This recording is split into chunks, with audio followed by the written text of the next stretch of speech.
So we'll get started and people can join as they get here.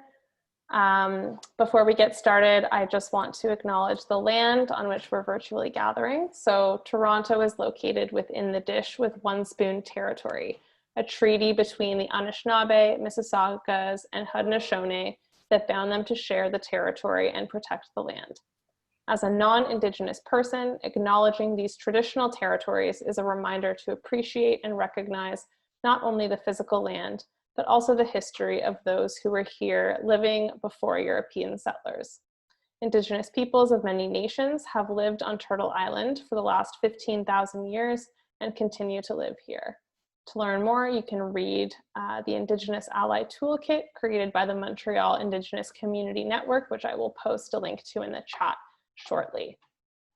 So welcome everyone. My name is Caitlin. I use she, her pronouns. I am a social worker and the program and outreach coordinator at Sheena's Place.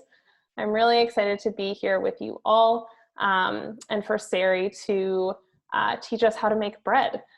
Before I pass it over to her, I just want to tell you all a little bit about Sheena's Place in case you don't already know. So we are a mental health charity. We support people affected by eating disorders. We provide group-based support. Right now, most of it is online, and in the upcoming winter season, all of our groups will be online.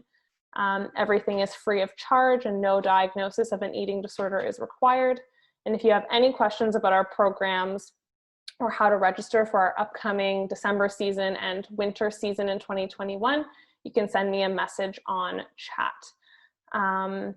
I will also remind everyone that this is an educational webinar. It's not a therapeutic group.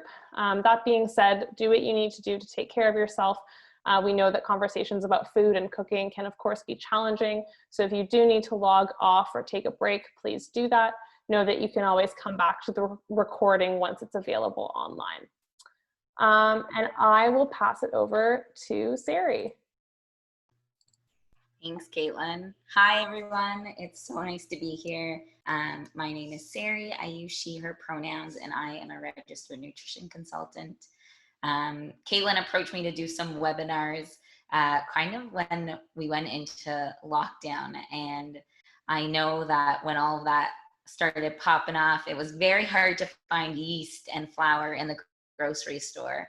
And so we did our pickling webinar, which is really awesome. If you didn't have a chance to join us then, there is a recording, and I thought, you know what, we need to learn how to make some bread that doesn't have yeast in it. So today is what we're going to do. We have a very ambitious group today of making 3 different kinds of breads. I think everyone got the recipes, but if not, you could just let Caitlin know and she can send that to you. But basically, because bread is so sensitive and delicate, we're just going to jump in quickly now and get started. And then I have a handout where we can kind of talk about bread and things like that. If there's ever a point where you have a question or a comment and you feel comfortable interrupting, you can totally unmute yourself. I'm happy for there to be some dialogue. If you don't feel comfortable doing that, that's okay too. You can always send a message in the chat, either privately to Caitlin or to everyone. Just don't send it to me because I might not see it, and I don't want anyone to get offended. So just Caitlin is our tech support. She's here to support us and just ensure that our group runs really well. Okay, so we're gonna dive in. We're gonna do 3 different breads today.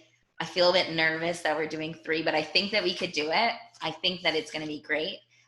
So the first one that we're gonna make is a focaccia. Then we're gonna jump into an Irish soda bread and then a naan bread. So I think I recognize some of you from my groups. I've made this naan bread with you before and the focaccia actually. So I hope that you guys enjoy it. So I'm just gonna set you up here on a little stand.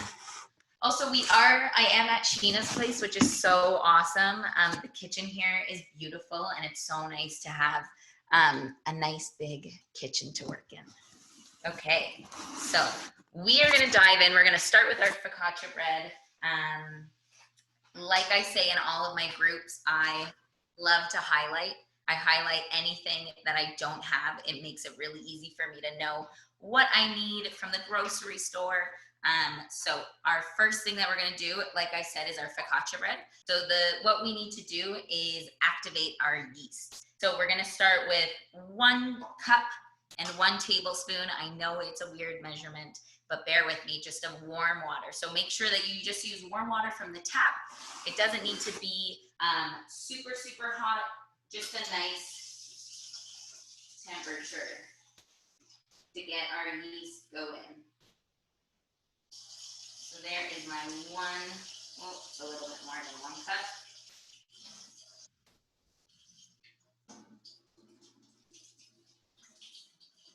And 1 tablespoon. Okay, so now that I have warm water, we can kind of bloom our yeast. I'm just gonna put you guys down here so you can see everything. Okay, so we're gonna use a quick rise or a dry active instant yeast. Whatever yeast you have, if I can open this, works.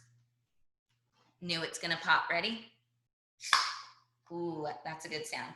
So we're going to add 2 teaspoons of our yeast to our water. You wanna just make sure that it is a flat teaspoon, and we're going to just sprinkle it all around.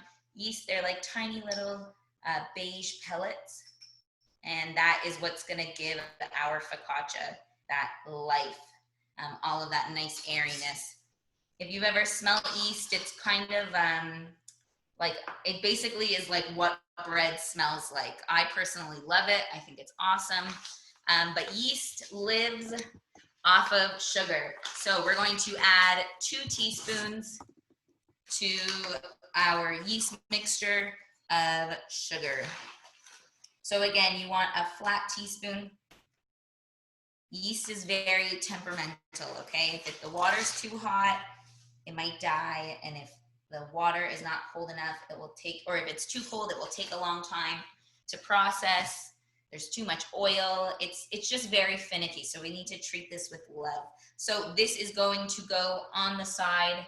What you're gonna see is it's going to start to do this crazy little bubbling. It's like the action is gonna happen. But before I do that, I'm just gonna change some of my lighting here so that everyone can see. I hope that's a bit better. If not, then you can always just tell me and I'll try and adjust. Okay, so we're gonna grab a big bowl here. I wanna make sure that it's dry, and I'm going to add my 3 cups of all-purpose flour. So what I like to do, a trick that I learned from my mother, thanks Mom, I am going to, first of all, make this flour bag a bit more manageable. So once your flour is down to the bottom, you can always cut that away, and it's so much easier to use. And the trick is to get a butter knife. We're gonna scoop a big heaping scoop of flour, and then just use your knife to level it off. And you got a perfect cup. So that's 1 cup. We're gonna get 2. And if you hear beeping and whatever, it's probably the dishwasher or the oven. They're both going. So there is my leveled off 3 cups. Beautiful. So from here, we are going to mix in our salt and get going. So I want a teaspoon and 1/4 of salt. So here is my 1/4. It's best to do this not over your flour, just in case too much comes out. There's my 1/4 teaspoon and my 1 teaspoon.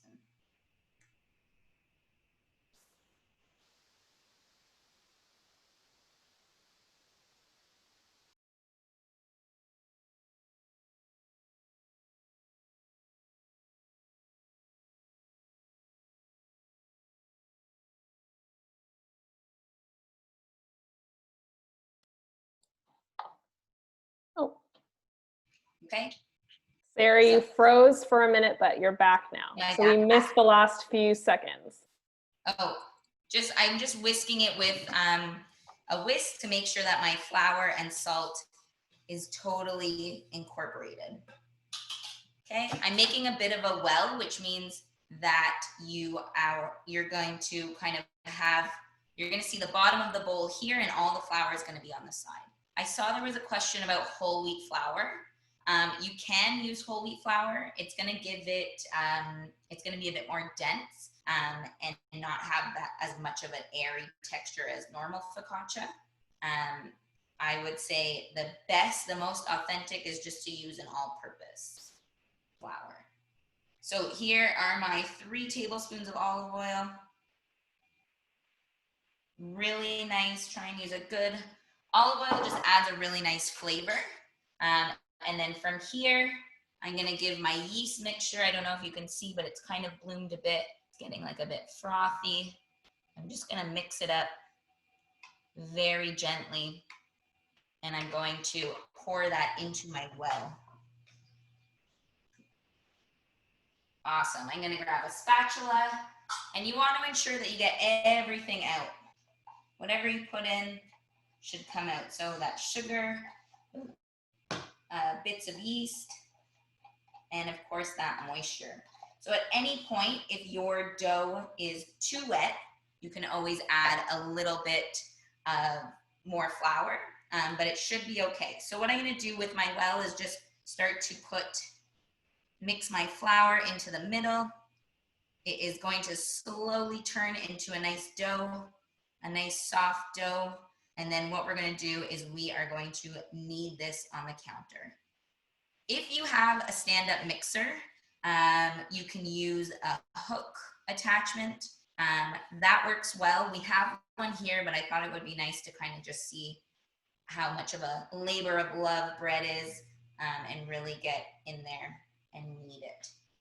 So I'm going to slowly start to pull everything together. You want to scoop with your fingers and then push with the palm of your hand. And you'll see very quickly that it all comes together. So what's so nice about this dough is that it's really soft, and it's going to make a really lovely bread. So it's quite hard to knead dough in a bowl. So if you have the counter space, it might be a bit messy, but it is the best way to do it. And if your dough's too sticky, you can flour the top, but I'm just going to knead my dough, and I want it to be, see how shaggy it is here? I want it to be one consistent piece of dough.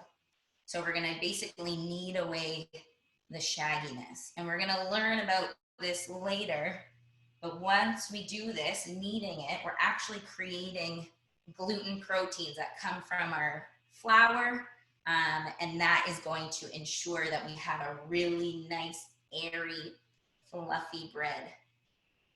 So when I knead like this, I'm creating strands of gluten protein, and it's going to, of course, like I said, help with that awesome dough. So it is a labor of love.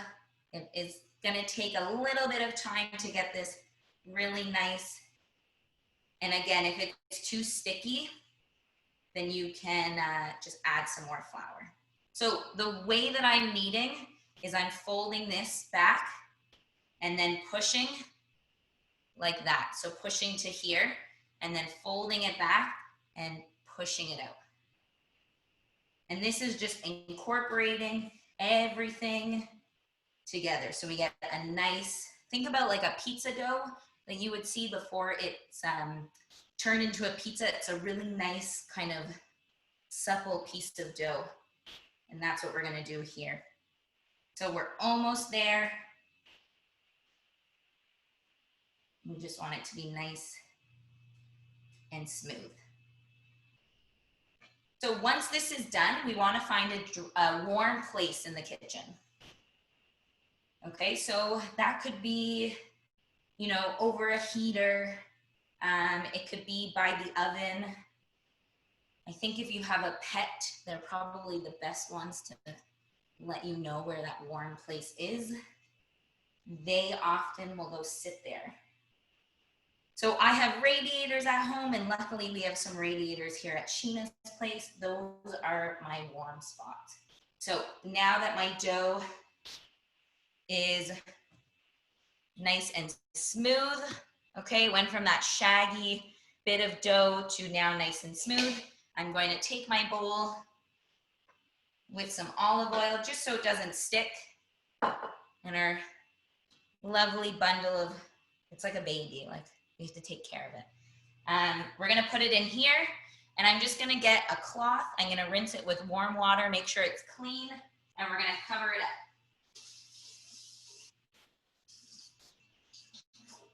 up. Okay, so with my warm cloth, I'm going to cover my dough, and I'm just gonna put it on the radiators where it's hot or warm. You don't want it to be too hot. And then we just wait for it to basically double in size. Okay, so that's the first thing done. Now we're going to jump in. Now we're going to jump into our Irish soda bread. And this bread is really awesome. It doesn't need any yeast. Our leavening agent is going to be baking soda. And I'm just gonna get the recipe out from here. And what's nice is you can really customize this recipe. So I like to add a lot of different seeds, but feel free to omit if you don't like them. But we are going to start, my oven is preheated, and I'm just going to mix my two flours. So the reason that we're using whole wheat and all-purpose is because the whole wheat gives it that really nice kind of earthy flavor. And it just adds to the uniqueness of Irish soda bread, which is basically like a crumbly, kind of like a scone or something like that. That's not cakey, but it's not an airy bread like focaccia. So you'll see it's a bit more dense, and that's what the whole wheat flour is gonna kind of help us with. So I just get no name brand flour. It's cheap and cheerful. You don't need to get anything super over the top. Just go with what you know. And again, I'm going to use my knife to level off my dough. So that's 1 cup, and then I'm gonna get another. And so the difference between whole wheat flour and regular all-purpose flour really is just the process of the grain when it's milled. So the grain from the whole wheat still has the husk, it still has the endosperm, it's a more complete grain, where the white flour, the grain has been stripped of those items to create a softer texture. So we need 1.5 cups, and I'm gonna tilt you guys down, sorry. 1.5 cups, where's my knife, of all-purpose. So there's my half and my 1 cup.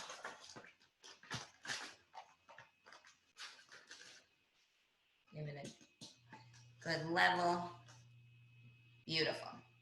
So from here, I'm going to add my teaspoon of salt. Again, I'm not going to do it over the bowl just in case I accidentally dump the entire thing in. And a teaspoon of sugar, which is over here. Again, I'm going to cut my sugar bag just because it's not manageable like this. And I need 1 teaspoon. There we go. We're okay. Just dropped the measuring cup. Okay, we're back. So we have our 2 flours, our sugar. I'm gonna add our baking soda. Where did it go? Right here. When your baking soda is open, it's good to keep it in a plastic bag just so that it can stay fresh. And we need 1 teaspoon. And what's nice about these boxes is they have this flap here. I always just use that as my level. So I'll scrape and give me a nice level teaspoon of baking soda. So from here, I'm just going to whisk it just to get everything combined. And then from here, I'm going to add my seeds. So I really like to put pumpkin seeds in here. It adds a nice bite. I'm just gonna clean off my spoon, or my tablespoon. So I'm gonna add 2 tablespoons of pumpkin seeds. Salted or not, it doesn't really matter. And I'm gonna add some flaxseed, just because I like how it looks when you cut the bread. And I'm gonna add 1 tablespoon, a heaping tablespoon of flax seeds. And I really love sesame seeds, so I'm gonna add a tablespoon of sesame seeds. If you have nuts that you wanna put in, like chopped almonds or walnuts, other seeds that you like, sunflower seeds, you can put those in as well. It just creates a really nice earthy flavor. So I'm just gonna give those a mix. And you can see they're kind of scattered in around there. And now we're gonna add our butter. So I want cold butter, that's why I kept it in the fridge. I have a 1/4 cup, which I like the sticks of butter because you can see that it's measured a 1/4 cup. Someone mentioned putting in cranberries. That's a great idea. Any dried fruit would be really awesome in this recipe. So I'm just gonna take this off, and I'm gonna cut my butter into small little chunks. They don't need to be uniform or anything because we're going to break them all up. So I basically cut them into little chunks like that. And I'm gonna throw them in. And then from here, what we're going to do is we're going to try and get a bit of a breadcrumb mixture, which I know sounds weird, but the idea is that you take little pieces of butter and you push the flour, you guys see? You push the flour into the butter. So I have this chunk of flour or butter, and I'm gonna try and break it apart. And this is how you get like a nice distribution of butter. It's this is pretty common when you're making a pie crust, something like that. You want it to be flaky, but our bread is not gonna be flaky, just as a heads up. It's gonna be a bit dense, but that's kind of part of the Irish soda bread. That's how it really is. So I just wanna look through and see if I have any big chunks of butter like that. I'm gonna break it up. It can be hard to tell what is butter and what is pumpkin seed, but always just give it a good feel. You're gonna have to use your hands for this. If you really don't like the texture, what you can do is freeze the butter and then grate it with a grater and mix that in. But I would encourage you to use your hands. You can get a nice feel for it. And this recipe calls for using your hand as a mixing tool. So now that we have this kind of lumpy bread mixture, we are going to mix it all up. So from here, we have our 2 flours, we have salt, we have sugar, our baking soda, our butter, and our seeds. We are going to measure out our buttermilk. If I can find that measuring cup. Where did it go? Right here. Okay. So buttermilk is basically a sour milk. I know that sounds weird, but it is sour milk that will really help work with our baking soda. So we're gonna get a bit of a chemical reaction. You won't be able to see it, but it's gonna happen. The acidicness from this buttermilk is gonna activate the baking soda and kind of create a bit of a reaction where it's gonna aerate our bread so it's not like rock hard. And if you don't have buttermilk, you can always make some. You just need 1/2 cup of milk to 1 teaspoon of an acid. So usually it's typically lemon juice or a vinegar. So we need 1 cup and 2/3, which is kind of hard to measure out when we don't have. Okay, I'm gonna do 1 cup first, and then I'm gonna get my other measuring cup for my 2/3 because it's hard to gauge where the 2/3 is in this large measuring cup. So I'm just gonna find my 2/3 here and just add it in. You might find that your buttermilk is a bit chunky. I know that's kind of gross, but it's natural. It's going to curdle because it is that acid with your milk. So we're gonna add 1 egg to this. The best way to crack an egg is on a flat surface. If you crack it on the edge, you're more likely to get shells in. So just give it a good tap. Once you have that, you can stick, excuse my very dirty hands, but you're gonna stick both thumbs in and then pull apart, and we're gonna put the whole egg, okay? And then from here, I'm just gonna grab a fork and whisk this up. So our buttermilk is going to turn a nice yellow color, and that is what we want. We just want the egg to be broken up. I don't know if you guys can see, but it's a bit yellow from our yolk, and that is perfect. So we're gonna do the same thing here where we're gonna make a well. Again, we wanna try and see the bottom of the bowl here, put our mixture on the side, and we're gonna dump this in. So we're gonna put all of it in. Okay, and your best tool to mix this up is your hand. So you're gonna take your hand and you're gonna turn it into a claw, like this, okay? Before I do that, I'm just gonna try and get some of the flour from the sides in the middle. It is gonna stick to your fingers, it is gonna get messy, but you just gotta commit to that and it's gonna be great. It's worth it. So take your claw and we're gonna use it to go like this and mix up our mixture. So because we have seeds in here, because we're using whole wheat bread, flour, and we don't have that much of a leavening agent, we just have our baking soda, you don't want to overmix this. We want it to just come together, and then we don't really want to touch it. So obviously it's wet where it's sticking on my hands, but I'm just going to take this off.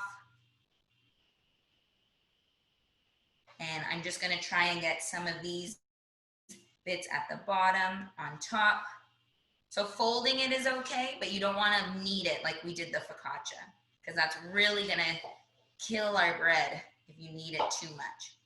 So I'm going to mix it again with my claw. Basically, the two breads are the exact opposite. This one is going to be super shaggy. We want it to be shaggy.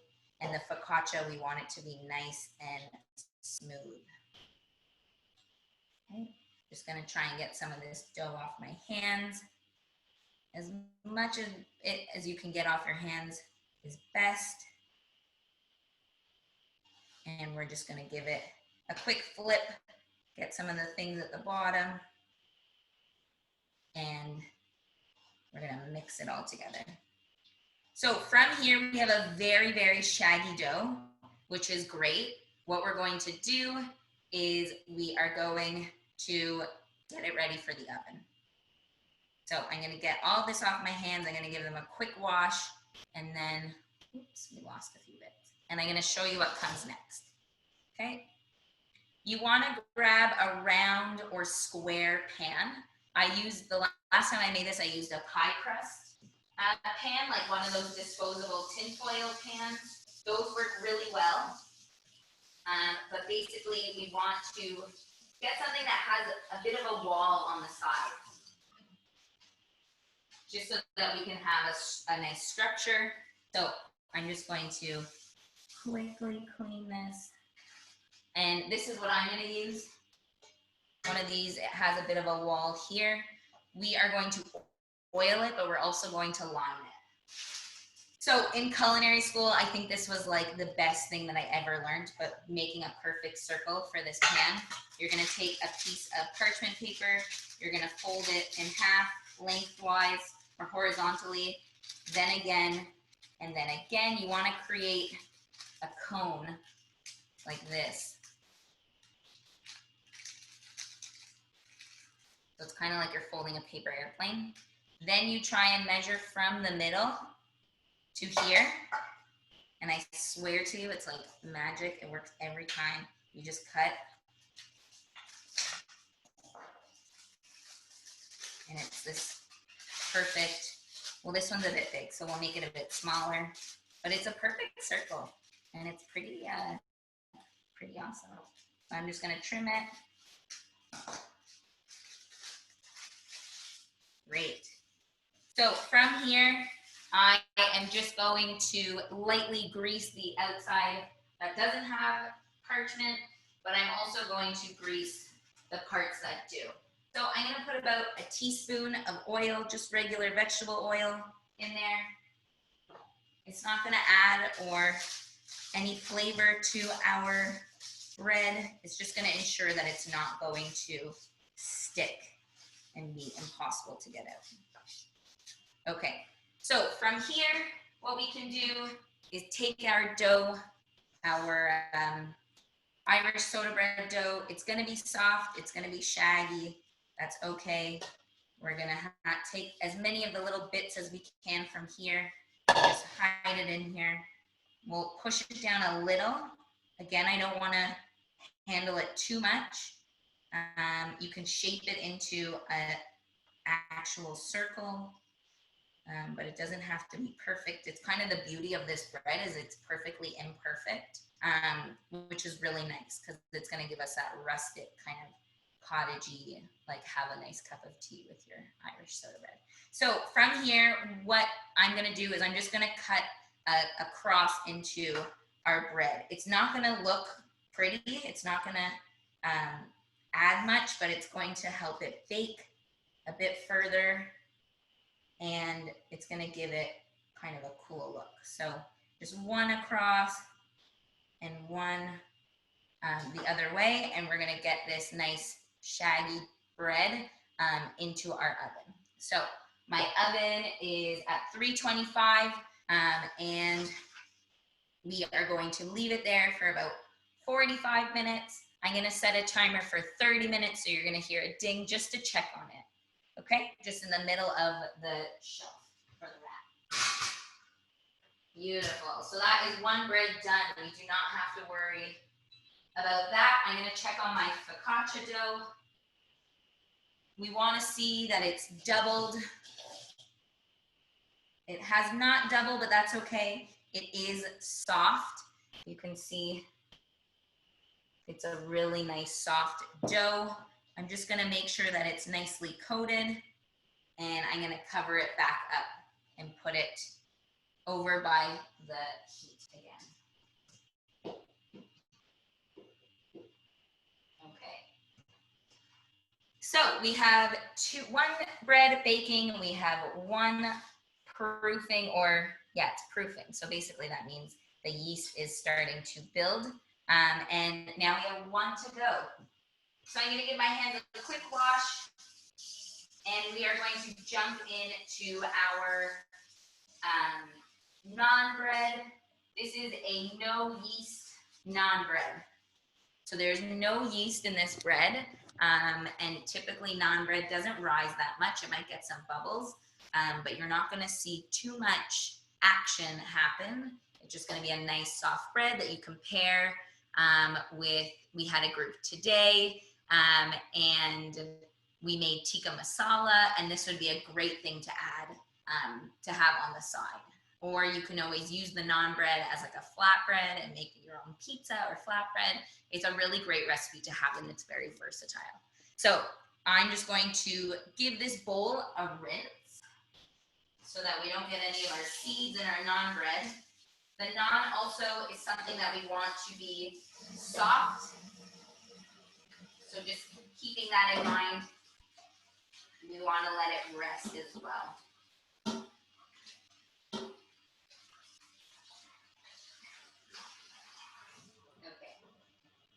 Just got to give this a good wash. Sorry, folks, we have a limited number of bowls. I'm sure everyone can understand they don't have a million mixing bowls at home. And if you do, lucky. But just give it a good wash. We're gonna dry it. Unfortunately, we have to use paper towels just for COVID precautions. Otherwise, I would use a kitchen rag just to kind of cut down on my paper usage. Okay, we're going to start our no yeast naan bread. And so what we're going to do, this bread has a baking powder that's going to be our leavening agent, and it is really awesome. I love this recipe. So we're going to start with 3/4 of a cup of flour. Again, I'm using all-purpose. I'm going to measure 3 of these 1/4 cup measurements now that I'm getting down to the bottom of my flour bag. So there's 1. I encourage you to count out loud. There are countless times where I've just like totally lost count. So this is 2. And then I need 1 more. That's 3. Okay, I'm gonna grab a bigger bag of flour. I'm just gonna end up combining it all, but I need my 1 cup measure. So we're gonna get 1, and then we already have our 3/4 cup. And I'm gonna level this off. Again, using my butter knife. And there's my 1 cup. I made a cautious effort this morning not to wear a black shirt because I knew that I would just be covered in dough. And sometimes it's like the fun of it because you're like baking, whatever. But it just, I do it every time. Either I'll make a tomato-based dish and I will be wearing white, or wear black and we're baking. I just can't get it right. So we're going to put 3/4 of a teaspoon. So I'm going to use 3 of these 1/4 measures. Sorry, it's like hard to articulate what's going on here. So again, I want to just level this out, level it off, and get our good measure going. Okay, so that's 3 1/4 measures of a teaspoon. I'm going to add my sugar and I'm going to add my salt. So I need 1 teaspoon, 1 tablespoon. Where's my tablespoon?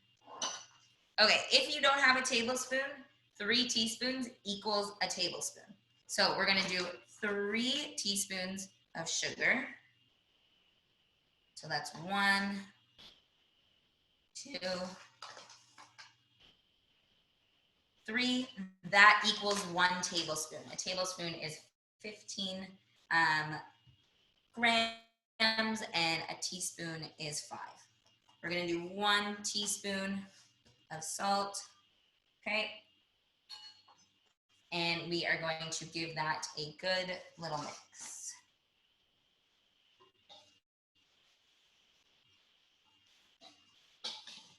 Okay, we're going to leave this, and I'm going to bring you all over to the other side of the kitchen. Welcome, welcome, welcome to this side of the kitchen. We are going to melt some butter in a little saucepan. Nothing big, just something small like that. I'm going to turn on the heat just to about medium low, like a 5. And then from here, we're going to add in, did I do the right one? I always confuse them. Yes, we're going to add our butter. What do we need? Butter, we need 3 tablespoons. So another reason why I love using these sticks of butter is because it measures out, the whole stick is 1/2 cup. Obviously half will be 1/4, and then you'll see there will be 8 tablespoons. So I'm going to use all of this except for this part that has my thumb, and we're going to melt that.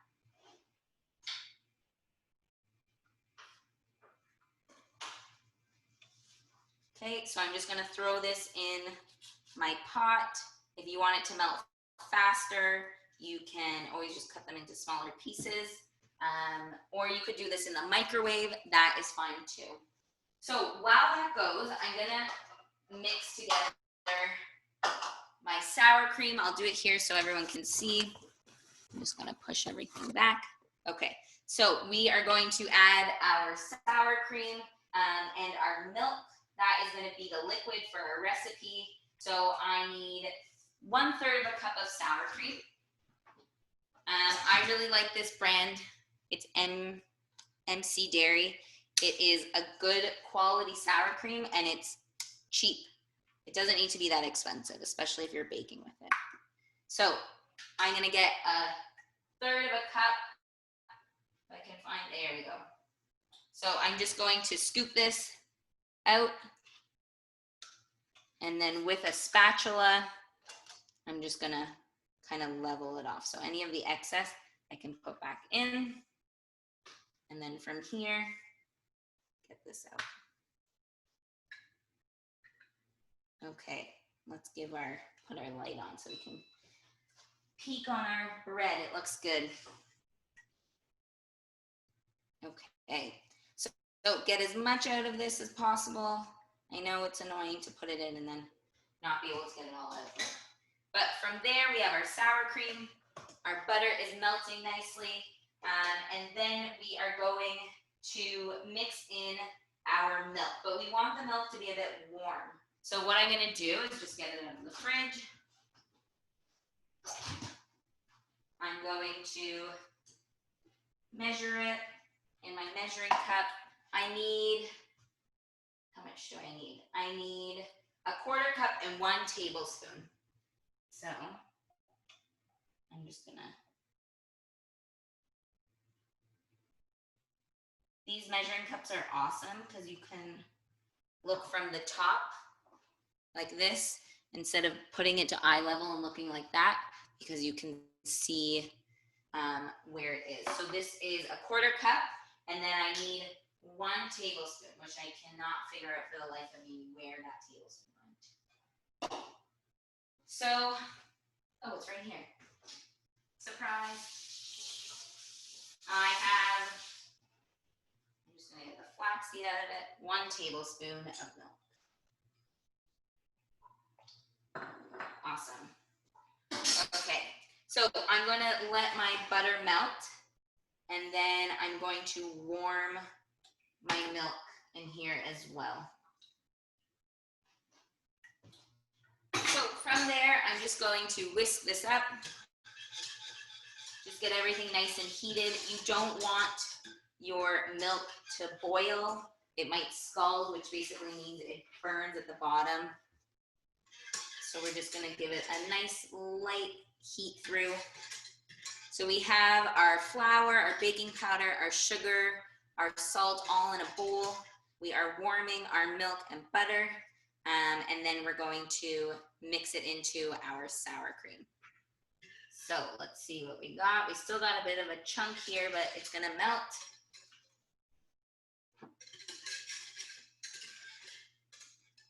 And our bread smells awesome.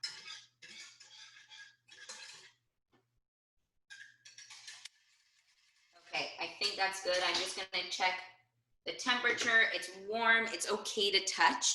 It's not gonna burn me, so I know that it's fine. So what I'm gonna do is I'm gonna just move everyone back here before I start a bunch of stuff that I can't finish.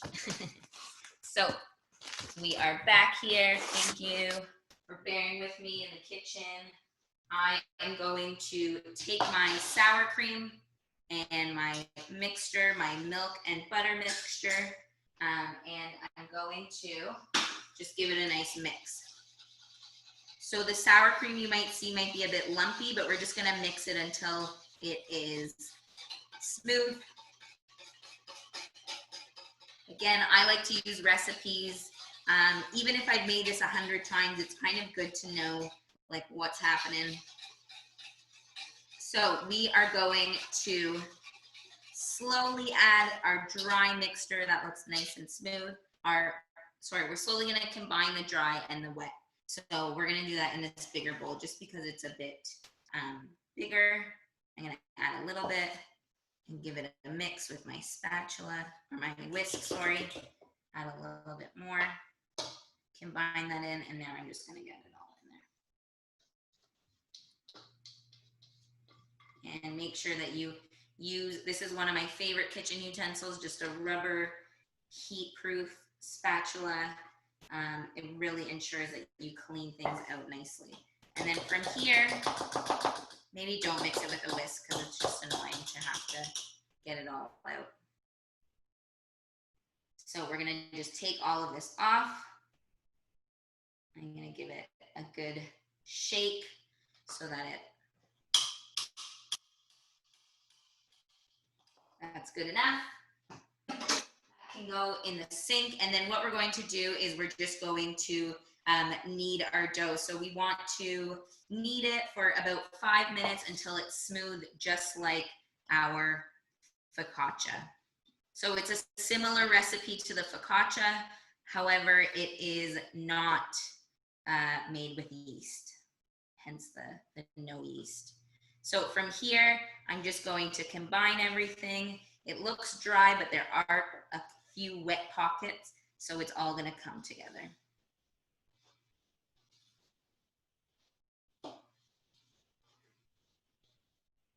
And so what's really nice is that when we cook the naan, we're not gonna bake it, we're gonna actually cook it on a frying pan, is the butter that's in the mixture is going to melt and give it a really nice flavor and keep it nice and smooth. So from here, I'm just going to move it, take all of this excess, and I'm going to just knead it out again so that it's smooth. And again, we're doing the same kind of fold. And can you guys hear that crazy honking outside? There's some drama. Okay, we're just gonna get it all together so it's not shaggy. So like I said, knead it until smooth, about 5 minutes. And we should be good to go soon.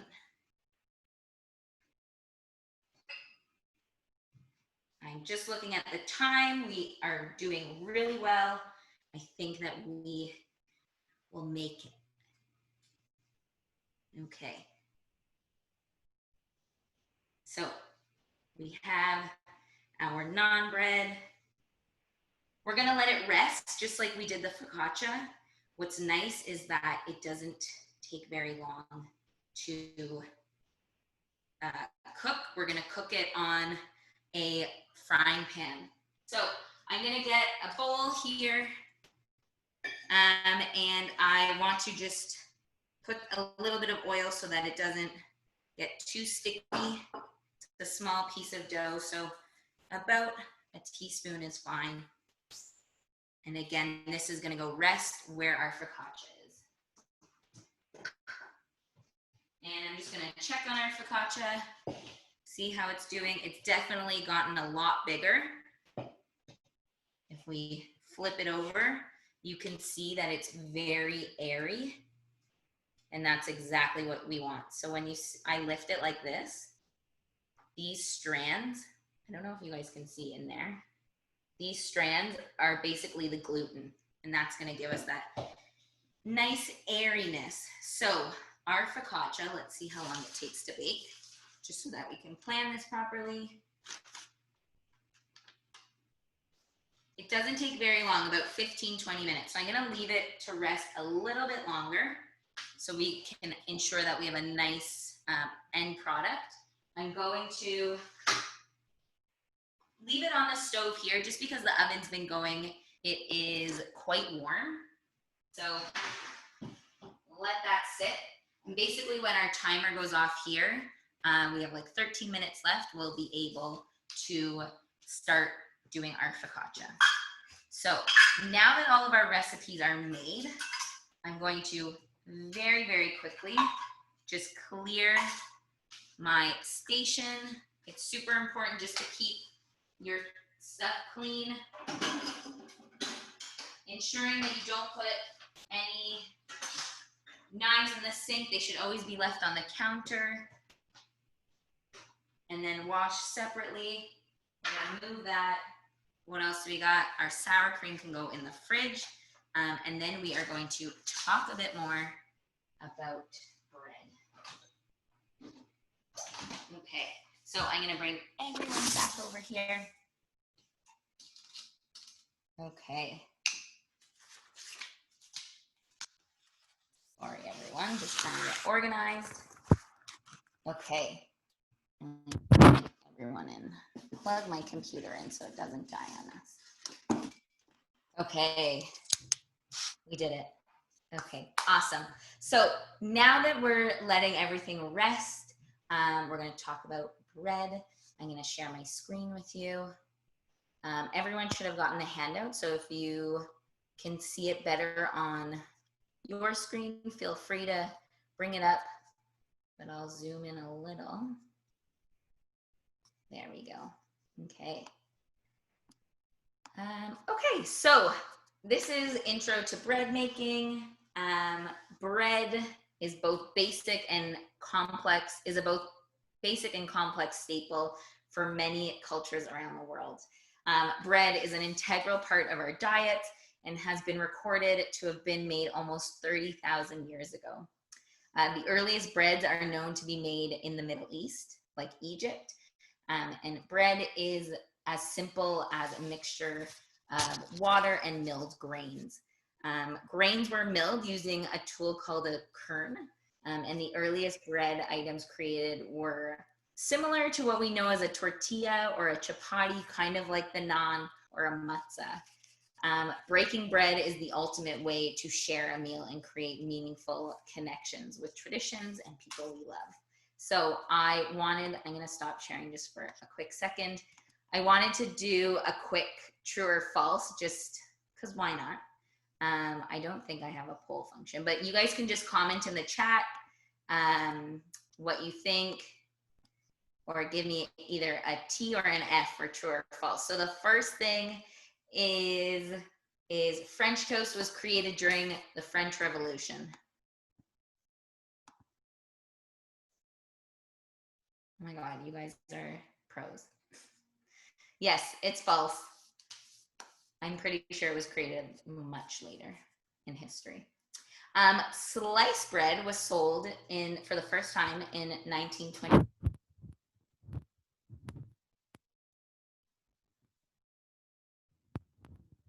Mixed messages. It's true. The first. Oh, Sari, I think your mic is covered with something. My mic? Oh, that's better. Better? Yeah. Okay, awesome. Yes, it was sold for the first time in 1928. Okay, this one I feel like you guys are going to get. But banana bread is the most searched bread recipe in America. True or false? You guys nailed it. That is true. Pumpernickel bread got its name because the original had pumpkin seeds in the recipe.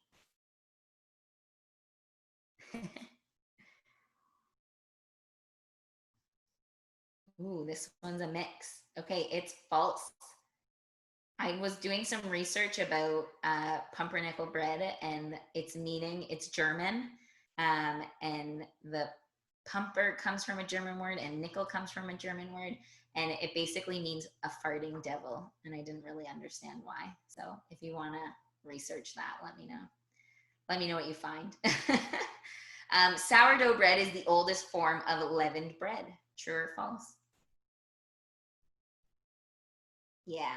So I know during lockdown, a lot of people are starting to get back to sourdough. It dates back to like ancient Egypt, which I think is super cool. Throughout history, eating white bread was considered a sign of wealth and status. Yeah, it is true. Okay, true or false? Baking with steam helps to form a hard crust. So it is true. Typically, when you make a sourdough bread, something that traditionally has a hard crust, you spray it with some water. True or false? Salt weakens gluten, so that protein production. So this one's true. I haven't looked into the science, but it is true. And this one, if you were paying attention, you should know. In yeast dough, most of the gluten is developed by kneading. True or false? True, true, true. Okay, you guys are paying attention. I'm just testing you. Okay, we're gonna go back to our handout. Okay, so what is bread? On the most basic level, bread is defined as a food made of flour, water, and yeast, or another leavening agent, mixed together and baked. So bread ranges from flat and crispy to dense and seedy to super fluffy and airy, and it has the ability to carry other foods, both literally and figuratively. So when you think of bread, most often we think of wheat, but bread can be made from a variety of grains like millet, corn, barley, rye, and so much more. Now we're seeing like chickpea bread and all these crazy breads. Still good breads. So what's the difference? The gluten. Let's talk about gluten. Gluten is a protein found in wheat products, and it's important when making bread. Mixing water with flour activates gluten and causes it to inflate and create easily stretched strands of dough. So that's what I was trying to show you. I'll show you again with our focaccia. Without these fine strands, we lack structure, elasticity, and flexibility in the bread, leaving us with a dense finished product. So adding water to flour hydrates the mixture, it activates the gluten proteins, and then kneading the dough ensures that the gluten is stretched and creates new and longer chains of gluten protein. So this strengthens the dough's structure. Proofing is when the mixture has time to ferment and break down, which is what's happening now with our focaccia. The leavening agent that we use in the dough produces carbon dioxide, and it allows the gluten strands to swell and enlarge. So this creates pockets of gas, which will leave your bread light and airy. So baking bread allows gluten protein to coagulate, not like an egg, but more of like its structure, ending its elasticity and committing to a shape. So the quality of the gluten in the dough is important. If your gluten is weak, it can't stretch into thin films, like for air bubbles or produce fermentation. And the gas bubbles don't swell and burst, causing your bread to have a lack of volume. So if the gluten is too strong, then it won't stretch. It will kind of be a really tough dough. So the gas bubbles can't expand, causing the loaf to be dense. And so breads, I think I left out, oh, no, put it back in. So basically when you have a gluten allergy, it's the same as like a lactose allergy. It's like your body can't break down that protein. So the protein that is gluten or the protein that is lactose. So it's the same kind of thing. So leavening agents are ingredients that allow growth and development to occur in doughs and batters. And once activated, the leavening agent releases gases within the mixture, creating baked goods with porous structures. So the first type of leavening agent is yeast. It's a living fungus that we use for baking, and it comes in the small little packets or that glass container, and they're little beige pellets. And yeast is an organism that's dormant, so it's alive, but it's like sleeping until it's activated with warm water. And so like I said before, it thrives off sugar when added, or it kind of takes any sugar type molecules in the flour mixture to kind of feed off of that.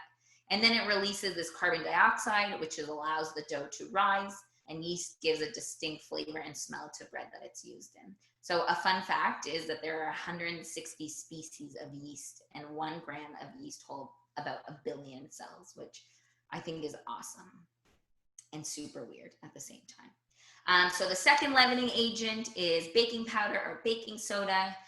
Baking soda and baking powder are leavening agents that create a chemical reaction to work quickly. So think of like that vinegar baking soda, like volcano experiment. That's kind of what we're trying to mimic. They rely on acidic and alkaline properties to create carbon dioxide in order to inflate a dough or batter. So these 2 ingredients are usually used in quick breads like our Irish soda bread or cornbread or biscuits, scones. And a fun fact is baking soda is pure sodium bicarbonate, while baking powder is also sodium bicarbonate, but it's usually mixed with an acidifying agent like cornstarch, okay? So just some quick things about carbohydrates, what you need to know. I had to put a dad joke in there, sorry. Carbohydrates are broken down into glucose, which is our body's preferred source of energy. The body digests carbs more quickly than fat or protein, making it the most efficient energy source. And because our brains cannot store glucose, our bodies require a constant source. So if you find that you're like feeling a bit tired or maybe have a headache, it could be that your body is craving glucose. So without a constant, I just said this. Without a constant source of glucose, you can experience fatigue, dizziness, a lack of energy, difficulty concentrating, or altered moods. So carbohydrates are split into simple sugars and complex carbohydrates. And regardless of their form, our body needs them. So these are things that we need. When we talk about carbohydrates, proteins, fats, fruits, and vegetables, these are things that our body, it's a non-negotiable. Our bodies need glucose for our muscles to move and to have our organs function. And we want our organs to function. So what's the difference? Complex carbohydrates are basically it's like the chemistry of it. So a complex carbohydrate is a long, complex chain found in whole grains, legumes, and vegetables. And these are carbohydrates that take longer for our body to break down. So giving off a slow release of glucose. So you want to think of like your tubers like potatoes and squash or oatmeal. Those are things, whole grain, that's going to give us that slow release of glucose. But when a simple sugar, it's just a 1 or 2 sugar molecule basically. And usually we think of that as like glucose, fructose, or galactose. Glucose is basically like candy, fructose is the sugar found in fruit, and galactose is the sugar molecules found in dairy. So these are all water soluble, and it makes it very easy for your body to quickly absorb. And simple sugars can be found in fruit, baked goods, candy, and dairy products. And so bread is a simple carbohydrate that's broken down quickly to release glucose in the bloodstream. So before we continue to the last page, we are just going to get the rest of our stuff going and get our focaccia in the oven. Does anyone have any questions while I perfect timing? I love when that happens. Okay, we understand. Great. Wow, the bread looks so good. I'm gonna pull it out so everyone can see. It might need a little bit longer, but this is our bread.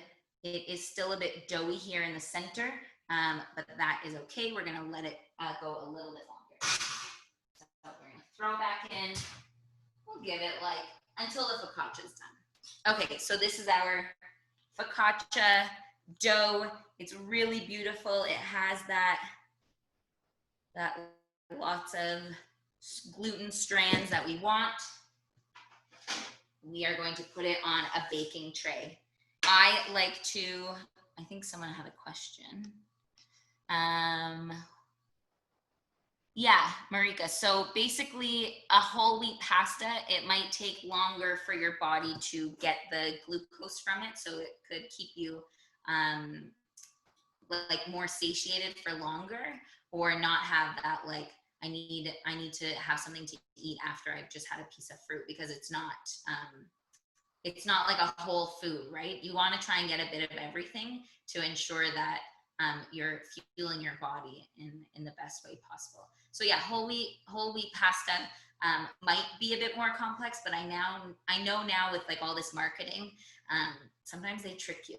So make sure that you can read the ingredients, because they might label it whole wheat, but it might just have like a food coloring. So it's important to know what you're getting. So I'm not going to put parchment here because I want my focaccia to have a nice crust at the bottom. I'm literally going to drizzle this with olive oil, give it a nice little wipe with my hands. I know that focaccia art has been like the new thing. we will make this focaccia look very beautiful. I will say that when testing this recipe, look at that. Look at all of that. It's so soft. When testing this recipe, I found that when you go to cut the bread, all of those like fancy things, they end up falling off. So it's not necessary, but it helps to make it pretty. So we're just gonna stretch this out to, not gonna be perfect. Focaccia is definitely a rustic bread that you like rip and you have with a nice sauce. So I'm not gonna handle it too much, but what I am going to do is I'm just going to make it look cute and pretty. I'm gonna add some tomatoes to it and some green onion and maybe some rosemary. So the most common thing that you'll find right now with focaccia is like a bit of a garden. There's like a garden going on. So we're just gonna make some flowers, because why not? We're a fancy group. Even though I can't see half of you, I know that you're fancy, so I can feel the energy. So that's our cute little garden. I have some tomatoes and rosemary. Again, if you just want to leave it the way it is, you totally can. This is not necessary. It's just fun. And they will likely fall off. And that's what they lied to us about on Instagram, when it looks like they're gonna be like this really nice bread, but it's really just for the internet. It's pretty. So I'm just pushing these in. You could do olives, are really awesome in focaccia. Just kind of push these guys in. There we go. And then I'm just gonna take some cherry tomatoes and we're just gonna put them at the top, make them look very cute.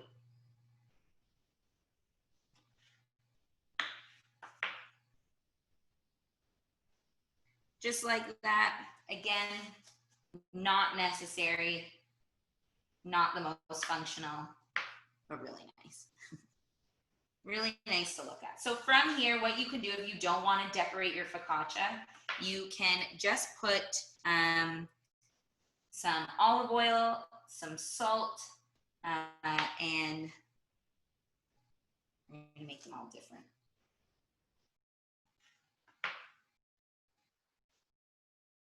We'll see how that goes. So from here, what I want to do is just take my hands or my fingers and create little dimples. I'm going to give it a nice drizzle of olive oil. Again, it doesn't have to be perfect. It might not go everywhere, but it's going to give it a nice kind of crust. And then from here, I don't have like rock salt, so I'm just going to do a light salt on top, which is nice to kind of have that crust. And then this really cute focaccia is going to go into our oven. And I'm going to take out the Irish soda bread. We're going to multitask here because that looks good. And I'm going to put my focaccia in. I think the focaccia, we want it to be at 400. So I'm just going to take my temperature down. And I'm going to put a timer for 15 minutes.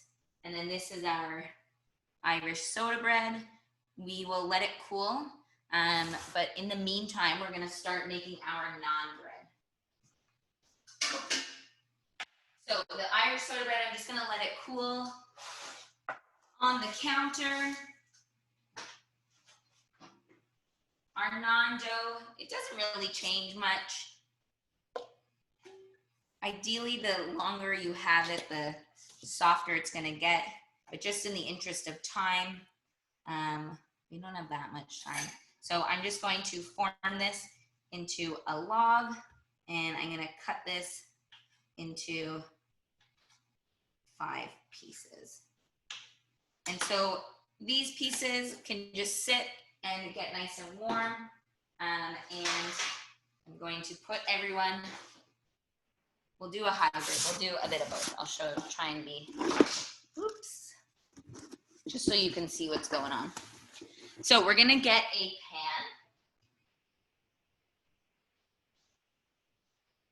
pan. Just the non-stick pan is perfect. Something like that. We are not going to put any oil in this because the butter that we have is going to come out and ensure that it doesn't stick. So from here, what we're gonna do with our naan is we are going to just roll it out. So either you can use a rolling pin or your hands. I'll show you over here what I'm gonna do. You can use a rolling pin, we have one, so might as well. But basically, I'm just gonna take my naan, give it a nice roll. If you find that it's super sticky, you can use a bit of flour just to lighten it up, or sorry, to make it less sticky. But you can also just use your hand like that. Okay, so from here, we're going to turn on our pan. I'm just gonna get it going a bit more. There's a bit of, I cut it with the tomato, so it has a bit of red in it, but it's okay. And I'm just gonna leave this in here. And so what's nice is that you're not gonna get this like perfect piece of naan. It's gonna be nice and kind of crispy maybe around the edges, or some pieces might be a bit thicker than other on this side. And it's kind of like, you don't know what you're gonna get, but you know it's gonna be great. And our focaccia is looking good. Just getting the process going. So, and you can really smell the rosemary, wow. So while this is going, I'm just gonna roll out a few more naan on a lightly floured surface. I'll show you guys over here. So I'm just gonna get my dough, give it a good roll, flip it over, and then like that is awesome. So let's see what we got. Our pan is definitely heating up. So it's gonna take a little bit longer, but just in the interest of time, I'm gonna grab another one and we can get the two going.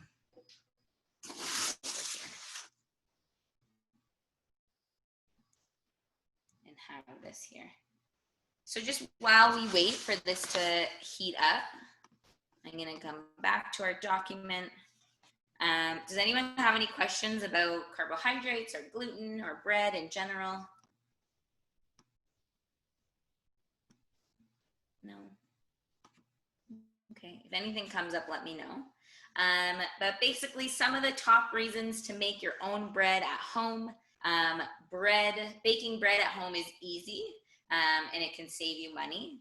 Making bread has been in practice for thousands of years, so if it's done in ancient times, you can do it too, so don't get discouraged. And basic all-purpose flour is an average of $7 for a 5-kilo bag, and that equals to about 35 cents per cup. So if we do the math, which I definitely need to get a calculator for, but I will tell you, 5 kilos is like 9 cups of flour. And so I think combined for all of our recipes here, we maybe use 6. So that's a lot of bread. You're able to customize your bread and improve the flavor. So when baking bread at home, you're able to experiment with different additives that enhance the texture and flavor. And just by adding seeds, nuts, dried fruit, you can elevate bread from boring to bold. And making your own bread can ensure that it's more nutritious. So while store-bought breads are easy and a good grab and go, they can contain some preservatives to keep them shelf stable. So baking your own bread allows you to control the ingredients that you're using and allow for more nutritious bread. Just gonna check my heat here. starting to,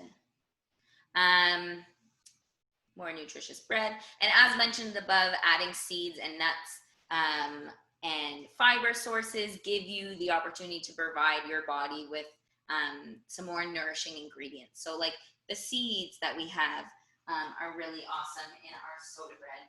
Sorry guys, there's just some flour on the stove that is smoking a bit. It's okay.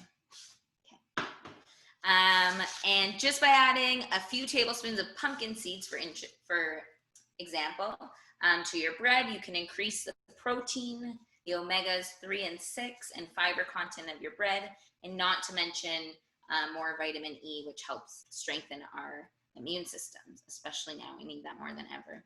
So the other reason, and probably the best reason to bake bread at home, is the sheer enjoyment. So baking bread can be seen as a laborious job, but just to make a few slices of bread. But the fulfillment and joy, not to mention the smell you get from baking fresh bread, is incomparable to what you buy at the store. Sorry, I'm trying to multitask, guys, and I just need something to check to see if these non-breads are doing okay, and they're doing great. Great. Bread made from scratch has the ability to bring loved ones together using the shared experience to reconnect and relax. And taking the time to create bread and using your hands to knead and shape the dough is the ultimate mindfulness practice. Baking bread can give you an opportunity to slow things down, try something new, and take pride in your accomplishments. So, I mean, those are all really good reasons to bake bread, I think. So, we have our naan here. It's starting to get some nice color, as you can see. It's just hot, so I have to hold it with this. We have another one here. You might find that it bubbles, and if it does, great. If it doesn't, it's not the end of the world. We just kind of want to let it live its life. We just want to cook it through. Our focaccia, I can already see, has a nice crust on it. And while we're here, I'm going to take our Irish soda bread out of its tin pan, tin pan, and we're just going to give it a slice. So let's just make sure I don't push anything off the counter. You can see my cutting board. From here, I'm just going to flip that. It comes out really easily. You got a nice crust. And then you can slice it up. So you just need to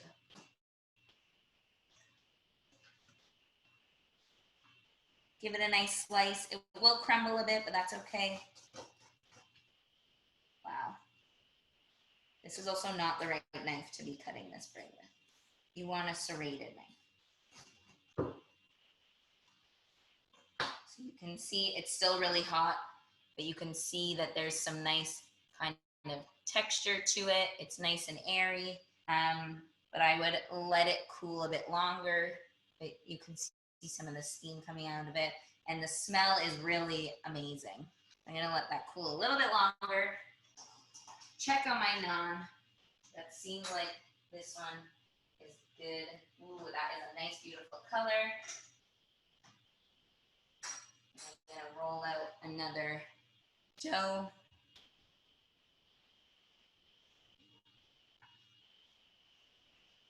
So again, you just want to get it not too thin, but thinner than the chunk that we have in the bowl.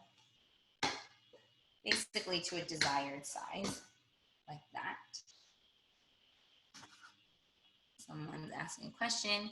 Can you bake the Irish soda bread in a loaf pan? You can try, but it might make it super dense, kind of piling all of that dough onto into a small loaf pan. So a loaf pan is higher walls, but it might make it super dense. So we just want to avoid that. And what I'm going to do is I'm just going to put my naan on the tray. I'm going to put, oops, sorry, you guys can't see. I'm going to put another one in there. And so when you have your naan, once it's done, you can just brush it with some butter or some garlic, and it is good to use. So I will get a plate and show you. And literally what you can do is just take the naan like that on a plate, and then with the butter, just peel away some of the wrapper and just kind of give it a nice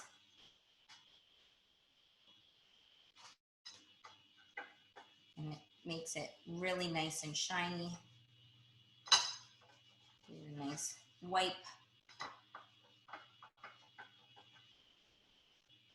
And then that is good to go.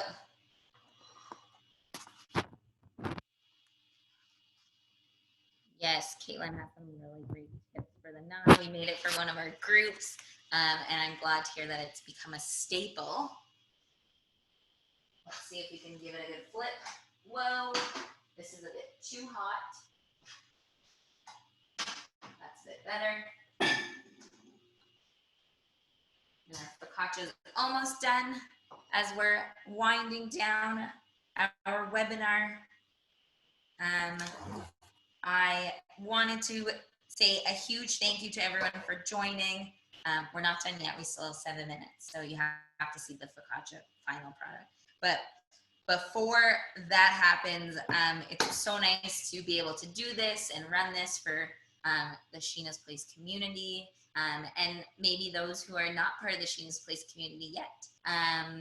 But it's so awesome to be able to do this, especially in this awesome kitchen. I know if you joined me for my pickling webinar, it was in my tiny little kitchen. I don't know if I'd be able to do this, all this bread making all in one go. I definitely can make one recipe at a time. That is good. But to do all three in a span of 2 hours, it's so nice to be able to do it here. Beautiful. Ooh, that's hot. Be careful, please. So the only thing that sucks about making bread is that you have to clean up. That's really it. And yes, Caitlin has attached some feedback. It would be really great. It's all anonymous. It's not mandatory, but it kind of helps us know what worked well, maybe what didn't work well, what we can improve for next time. And if there are other webinars that you want to see and that you're interested in, all of that is super helpful for us. Okay, this is getting hot. And this, our focaccia has a little bit more time, 36 seconds. I'm really excited to show it to you guys. It's gonna be awesome.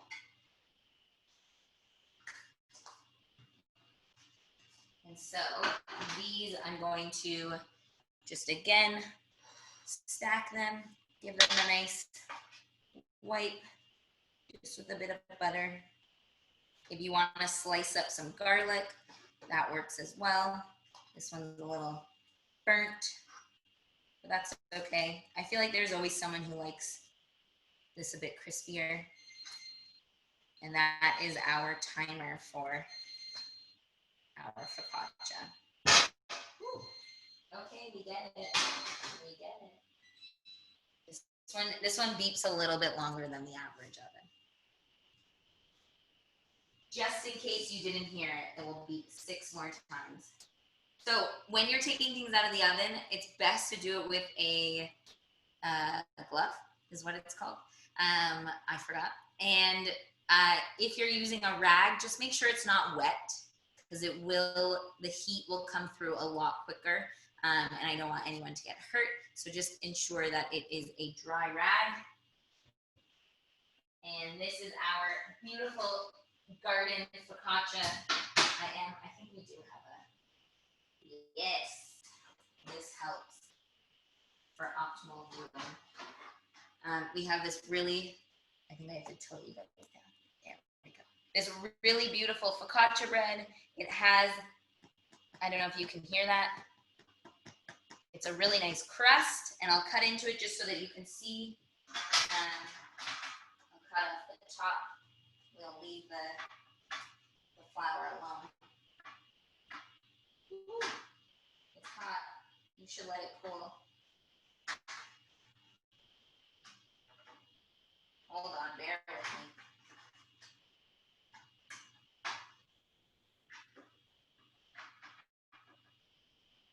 But you can kind of see that we have that nice pocket. It's really hot. I apologize, I can't hold it. But you can see that it's so beautiful and very easy to make. So if anyone has questions, please feel free to ask. If you want to send a private message, it does smell really good in here. It is quite hot in here because the oven has just been at 400 for the past 2 hours. But you know, it's okay. Yes, so thank you so much everyone for coming. And if you make the recipes, I'd love to hear how they work out. And I hope that everyone enjoys. Thank you so much, Sari. That was amazing. I will definitely be trying these recipes at some point in the near future. Thank you everyone for joining. Please feel free to provide feedback on the evaluation. We really appreciate it. And you'll receive a follow-up email again with the recipes later this afternoon.